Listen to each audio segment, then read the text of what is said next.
रहमान अस्सलाम वालेकुम। देखो जज्बा देखो, शौक देखो।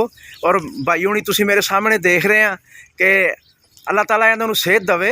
इन्हां नाल थोड़ी जी गल करदे आ। जज्बा देख के दिल खुश हो गया कि एक गल दस्सण लगे और बड़ी कीमती गल आ। अस्सलाम वालेकुम भाई उस्मान, की हाल है? ठीक हो?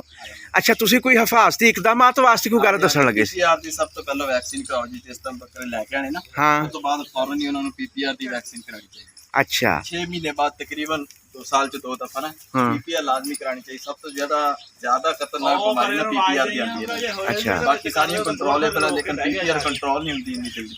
अगर ओदी हिफाजती तुसीं इकदामात करोगे ना, इंशाल्लाह कामयाबी है। अच्छा, वो केड़ी बीमारी तो बचाउंदी पीपीआर? पीपीआर जेहड़ी ना भूख लगदी, मुंह पकदा, पिपली लगदी है इन्हां दी, हाँ। ये तीन मेन वजूहात इन्हां नूं बनदी है। अच्छा। पीपीआर दी वजह तो अगर वो कीती होवे वो इंशाल्लाह बीमारी कित्थों मिलेगी? वो मिल जाती है, सरकारी भी मिल जाती है, मेडिकल स्टोर तो जितों मर्जी कह के लै लो। 3000 की दवाई लैंदी है। अच्छा। 1 घंटे के अंदर अंदर उन्हें इस्तेमाल करना। ते किन्ने ml हुंदी है? 100 ते किन्नी जानवर दी हुंदी है। अच्छा, एक जानवर नूं किन्नी लगनी? 1 सीसी, सिर्फ 1 सीसी।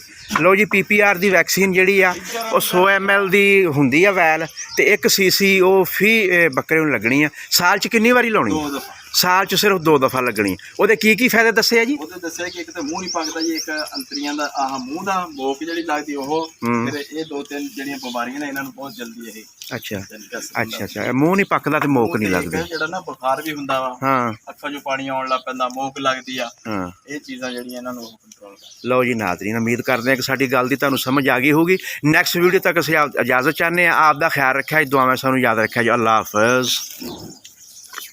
माशाअल्लाह जी।